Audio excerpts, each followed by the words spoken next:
नमस्कार दोस्तों। पिछली क्लास में आपने रासायनिक जो अभिक्रियाएं पढ़ी थी, दो पढ़ी थी, और उसमें एक वियोजन और एक संयोजन। और वियोजन संयोजन से पहले आपने पढ़ी थी ऊष्माशोषी अभिक्रियाएं, ऊष्मा अवशोषी अभिक्रियाएं। संयोजन में क्या होता था कि संयोजन में दो अभिकारक मिलकर एक अभिक्रिया को बनाते थे। और ऊष्माक्षेपी में क्या होता था, जिसमें कि अपक्रिया होने के साथ साथ ऊर्जा निकलती थी। और अवशोषी में क्या, ऊष्मा अवशोषी में क्या होता था, उसमें ऊर्जा ली जाती है। और वियोजन में क्या था, एक अभिकर्मक दो या तीन अभिकारक उत्पादों में बदल जाता था। इसके बाद जो अपक्रिया है वो विस्थापन है। विस्थापन से मतलब ये है कि कोई भी ताकतवर व्यक्ति किसी कमजोर व्यक्ति को हटा देता है। जैसे कि आप देखा होगा, जब चुनाव होते हैं तो जीतता वो है जिसके पास ज्यादा मत होते हैं। तो वो यहाँ भी वही चीज है। इसमें क्या है कि तत्व की क्रियाशीलता के बारे में पूछा जाएगा कि तत्व जो अधिक क्रियाशील होगा वो कम क्रियाशील को हटा देता है। किसमें? विस्थापन में। तो देखिए, इस अपक्रिया में अधिक क्रियाशील तत्व कम क्रियाशील तत्व को विस्थापित कर देता है। यानी अधिक क्रियाशील जो तत्व है वो कम क्रियाशील तत्व को हटा देता है। यानी ज्यादा ताकतवर कम ताकतवर को हटा देता। आप समीकरण के रूप में देखिए, Zn तो सभी जानते हैं, जिंक होता है, CuSO4 होता है, कॉपर सल्फेट विलयन। क्या है ये? कॉपर सल्फेट विलयन। जब आप कॉपर सल्फेट विलयन की क्रिया कराते हैं तो Zn जो है वो अधिक क्रियाशील है। क्या है? Zn अधिक क्रियाशील है। यानी इसके स्थान पर क्या आ जाएगा, ये आ जाएगा, और इसके स्थान पर फिर ये C कहाँ है, C यहाँ से हट जाएगा, ये हट जाएगा। इसका स्थान कौन ले लेगा? ZnSO4, जिंक सल्फेट विलयन। और कॉपर जो है वो अलग हट जाता है। कहने का मतलब ये है कि Zn जो है CuSO4 के साथ क्रिया करके ZnSO4 बनाता है और कॉपर को अलग कर देता है। इसमें बात है ताकतवर की या कम क्रियाशील अधिक क्रियाशील। अधिक क्रियाशील तत्व कम क्रियाशील तत्व को हटा देता है। ठीक है। जैसे कि लेड की क्रिया कॉपर सल्फेट विलयन से कराने पर, कॉपर क्लोराइड से कराने पर, सॉरी यहाँ सल्फेट लिया यहाँ क्लोराइड लिया, CuCl2, ये सूत्र याद रखिए आप लोग कि बिना सूत्र के उद्धार नहीं हो सकता आपका। ठीक है।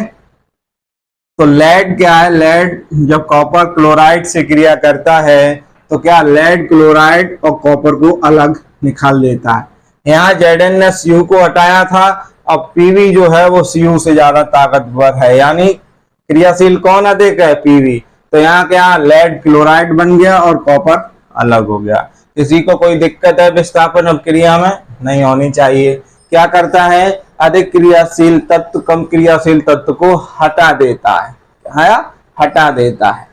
ठीक है। अब इसमें देखिए, अब पढ़ेंगे हम, ये तीसरी अपक्रिया हो गई। अब हम चौथी पढ़ेंगे, द्विविस्थापन। द्विविस्थापन में बेटा क्या है, या तो परमाणुओं का आदान प्रदान कह सकते होता है, या जो अभिकारक जो होते हैं उनके जो आयंस लगे होते हैं, जैसे कि Cl पे माइनस आयन होता है। ठीक है। SO4 पे 2 माइनस आयन होता है। तो ये आयन आपको 9th क्लास में, आपने 9th में पढ़ेंगे। अब देखिए, एक आगे की बात और बताते हैं कि ये हाई स्कूल के लगभग मुझे 5-6 चैप्टर कराने हैं अभी। ठीक है। उसके बाद फिर 9th और फर्स्ट ईयर का भी कराया जाएगा। 9th की पूरी साइंस कराने के बाद फिर आपको बायोलॉजी 11th क्लास की भी इस पे मिलेगी। ठीक है। तो आप लोगों से कहिए जुड़ें चैनल पे और लाइक और सब्सक्राइब भी करें। ठीक है। और देखिए अब इसको, द्विविस्थापन को देखिए। द्विविस्थापन क्या है, वे अपक्रियाएं जिनमें अभिकारकों के बीच आयनों का आदान प्रदान होता है। यानी जो आयन्स होते हैं, अब जैसे कि यहाँ पे आयन और इस पे आयन, भाई इस पे माइनस होंगे, इस पे भी 2 माइनस होंगे, तो ये क्या करेगा, आयनों का आदान प्रदान होता है। क्या होता है? आयनों का आदान प्रदान होता है, वहां पर द्विविस्थापन अपक्रिया होती है। एक डेफिनेशन तो ये भी, दूसरी ये देखिए नोट में मैंने लिखा ही है, द्वैव विस्थापन अपक्रिया में दो अलग अलग परमाणु या परमाणुओं के समूह का आपस में आदान प्रदान होता है। यानी कह सकते हैं दो परमाणु हो या दो से अधिक हो, उनके परमाणुओं के समूह के बीच में आपस में क्या होता है, आदान प्रदान होता है। यानी ये लिखा है सोडियम सल्फेट, भाई सोडियम सल्फेट की क्रिया बेरियम क्लोराइड से कराते हैं तो बेरियम सल्फेट और सोडियम क्लोराइड बनता है। यानी इसमें क्या होता है कि देखिए यहाँ पे B प्लस आयन होगा, क्या होगा, यहाँ B पे प्लस आयन होगा और इस पे क्या होगा, -2 आयन होगा, क्या होगा, -2 आयन होगा। ऐसे ही यहाँ पर प्लस होगा, यहाँ माइनस होगा।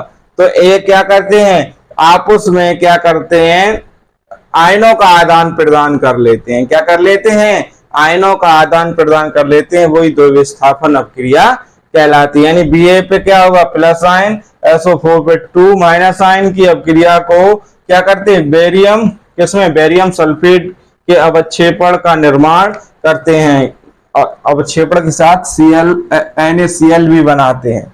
यानी इसको बनाएंगे कि बाद भी आप क्या बनाएंगे, NaCl का निर्माण करते हैं। द्वैव विस्थापन वे अपक्रियाएं होती हैं जिनमें आयनों का आदान प्रदान होता है या परमाणुओं के समूह का आदान प्रदान होता है। वे अपक्रियाएं क्या होती हैं, द्वैव विस्थापन अपक्रियाएं कहलाती हैं। ठीक है, अब हम पढ़ेंगे उपचयन एवं अपचयन।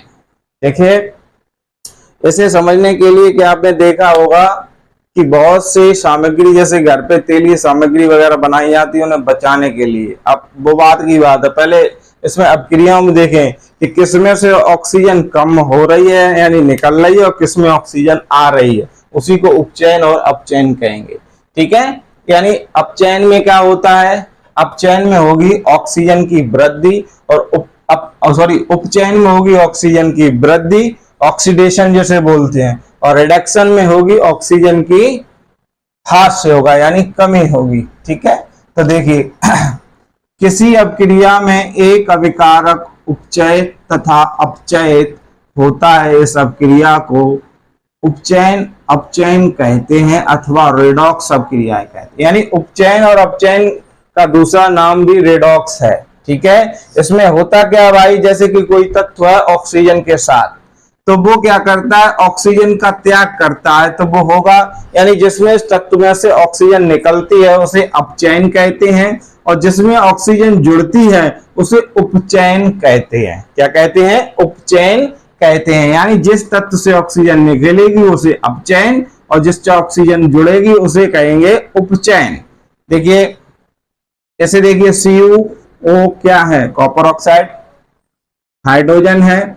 जब इसकी क्रिया जब कराते हैं तो Cu अलग निकलता है, यानी इसमें ऑक्सीजन है। जब इसे गर्म करते हैं, क्या करते हैं, गर्म करते हैं, तो किसी भी तत्व को गर्म करने पे जो नमी या ऑक्सीजन होगी वो निकल जाएगी। निकलने के साथ क्या है, हाइड्रोजन और ऑक्सीजन के साथ क्या होगी, क्योंकि हाइड्रोजन और ऑक्सीजन दोनों बाहर उड़ेंगी तो क्या जल का निर्माण हो जाएगा। किसका निर्माण हो जाएगा, जल का। तो यहाँ क्या बना, जल बना और कॉपर अलग हो गया। तो यानी कॉपर ऑक्साइड के साथ जब हम हाइड्रोजन की क्रिया कराते हैं तो कॉपर और प्लस जल बना। तो यहाँ अब ये देखिए कि हाइड्रोजन के साथ ऑक्सीजन के जुड़ने की क्रिया को उपचयन कहते हैं, यानी ऑक्सीडेशन अंग्रेजी में कहते हैं। अब इसी को जहां पे ऑक्सीजन निकली यानी ऑक्सीजन का ह्रास यानी कमी हुई तो उसे कहते हैं रिडक्शन यानी अपचयन। ठीक है, दूसरी को देखिए ZNO और प्लस कार्बन की क्रिया जैसे ही हम कराते हैं गर्म करने पर तो क्या होता है, Zn की जो ऑक्सीजन है वो निकल जाती है और कहां चली जाती है, कॉपर पर, कार्बन पर चली जाती है। उसे क्या कहेंगे, उपचयन। यानी कार्बन में ऑक्सीजन की जुड़ी क्रिया को उपचयन कहते हैं और इसकी जो निकलने वाली क्रिया है उसे अपचयन कहते हैं। किसी को कोई दिक्कत, यानी कह सकते हैं कि रासायन रेडॉक्स अपक्रियाएं वे अपक्रियाएं होती हैं जिनमें किसी तत्व के साथ ऑक्सीजन होती है, उसकी हास्य होता है, और जो नए तत्व में ऑक्सीजन जुड़ती है उसे क्या कहते हैं, नए तत्व में ऑक्सीजन जुड़ती है उसे उपचयन कहते हैं। ठीक है, अब आगे देखिए, अब उपचयन और अपचयन से संबंधित ही हम इसकी कुछ दैनिक जीवन में क्या प्रभाव है उसके बारे में पढ़ेंगे। ठीक है। देखिए अब हम जैसे कि ऑक्सीजन की वृद्धि वाले भाग में पढ़ा था, जैसे कि उपचयन के बारे में। अब देखिए हम दैनिक जीवन में उपचयन की क्या क्रिया होती है, जैसे कि दैनिक जीवन में उपचयन के क्या क्या इफेक्ट होते हैं उसको समझिए। कि संक्षारण से मतलब है कि संक्षारण उन जगह होता है, जैसे कि आप लोहे की वस्तु कोई चीज है आप खुले आसमान में डाल दें, नमी है, आर्द्रता है, तो वो आपने देखा धीरे से उसमें जंग सी लग जाती है, जिससे संक्षारित हो जाती है और कुछ समय बाद वो नष्ट होने लगती है, उसी को संक्षारण कहते हैं। देखिए जब कोई धातु अपने आसपास अम्ल, आर्द्रता, आर्द्रता कहते हैं नमी को, ऐसे एसिड आदि के संपर्क में आती है तब ये संक्षारित हो जाती है। इस क्रिया को संक्षारण कहते हैं। यानी कोई लोहे की वस्तु, ये मार्कर लोहे का है, उसे हमने खुले में डाल दिया, जहाँ बरसात हो रही है या नमी हल्की है या कोई एसिड है, तो इस पे धीरे धीरे भूरे रंग की परत, लालामी जैसी परत चढ़ेगी और ये धीरे धीरे नष्ट हो जाएगा। एक जो धीरे धीरे जो क्रिया होती है उसे को क्या कहते हैं, संक्षारण कहते हैं। संक्षारण के उदाहरण देखिए, चांदी के ऊपर कभी आपने देखा होगा काली पड़ जाती है, तांबे के ऊपर एक हरी सी परत चढ़ जाती है। ये क्रियाएं जो हैं वो संक्षारण के ही उदाहरण है। चांदी का काला होना, ठीक है, लोहे पे परत जंग लगना और कॉपर पे हरी परत चढ़ना, ये सारे के सारे क्या है, संक्षारण के उदाहरण है। संक्षारण कहाँ होगा, जहाँ आर्द्रता, नमी की उपस्थिति के संपर्क में कोई भी लोहे की या धातु की वस्तु आने पर वो संक्षारित होने लगती है, इसी को संक्षारण कहते हैं। क्लियर? ठीक। अब देखिए इसके बाद विकृत गंधता।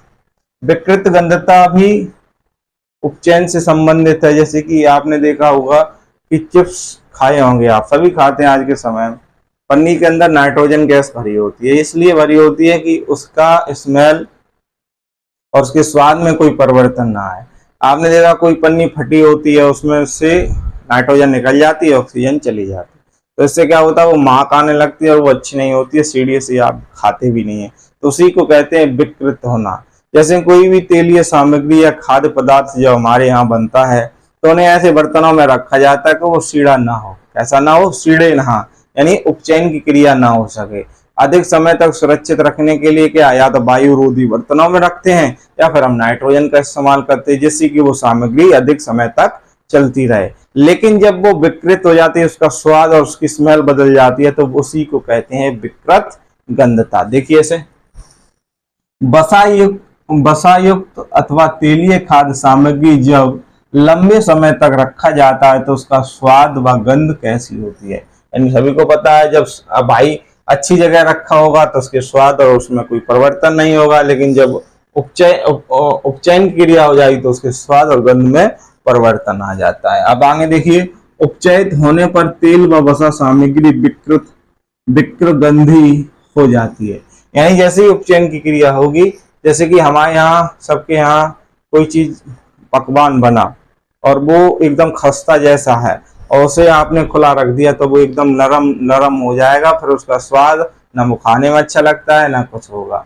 तो देखिए यहाँ का जब वसा युक्त सामग्री जब उपचयन हो जाती है तो वो वैसी हो जाती है, विकृगंधी हो जाती है, स्वाद व गंध बदल जाते हैं। इस सामग्री में उपचयन की क्रिया रोकने के लिए अगर वो सामग्री को सही रखना है, कुछ पदार्थ मिलाए जाते हैं। कैसे? कुछ पदार्थ मिलाए जाते हैं तथा वायु रोधी बर्तनों में खाद्य सामग्री को रखते हैं। यानी खाद्य सामग्री जो खाने वाली चीजें हैं उनको ऐसे बर्तनों में रखते हैं जिसमें हवा और उनकी जा ना सके। जैसे चिप्स की थैली में ऑक्सीजन को हटाकर नाइट्रोजन का उपयोग करते हैं। यानी चिप्स की थैली में ऑक्सीजन को हटाकर किसका उपयोग करते हैं, नाइट्रोजन का, ताकि चिप्स में उपचयन न हो सके। कहने का टका आता है, चिप्स आते हैं, जितने भी पदार्थ आते हैं, धनिया पाउडर आता है, उनमें फूला सा भरा होता है या कहीं फूला हुआ है, लेकिन उसका मेन मतलब ये होता है कि वो उपचयन ऑक्सीडेशन की क्रिया ना हो, जिससे कि वो क्या है, वो अधिक समय तक चलता रहे कोई भी पदार्थ। विकृगंधता क्या है, कोई भी तेलीय पदार्थ जब उपचयित होता है तो उसका स्वाद और रंग जब बदलता है तो उसी को विकृगंधता कहते हैं। समझिए इसे, विकृगंधता क्या है, कि कोई तेलीय वसा युक्त सामग्री जब ऑक्सीडेशन की क्रिया उस पदार्थ के साथ आती है तो उसकी स्वाद और उसकी गंध में परिवर्तन आता है, तो वो पदार्थ कैसा हो जाता, खराब सा होने लगता है। उसी को विक्रगंधता कहते हैं। विक्रगंधता को रोकने के लिए क्या, उसमें कुछ पदार्थ नाइट्रोजन या वायुरोधी बर्तनों का उपयोग करते हैं। ये बात क्लियर? किसी को दिक्कत हो तो बताना। संक्षारण क्या है? संक्षारण कोई भी धात जब खुले आसमान में जल और आर्द्रता नमी के संपर्क में आती है तो वो धीरे धीरे संक्षारित होने लगती है। इसी को क्या कहते हैं? संक्षारण। अब ये आपके साइंस 10th क्लास की साइंस का आपका पहला चैप्टर कंप्लीट हुआ है, और आपको जानकारी अच्छी लगी हो तो लाइक और शेयर करिए और चैनल को सब्सक्राइब करिए। Thank you.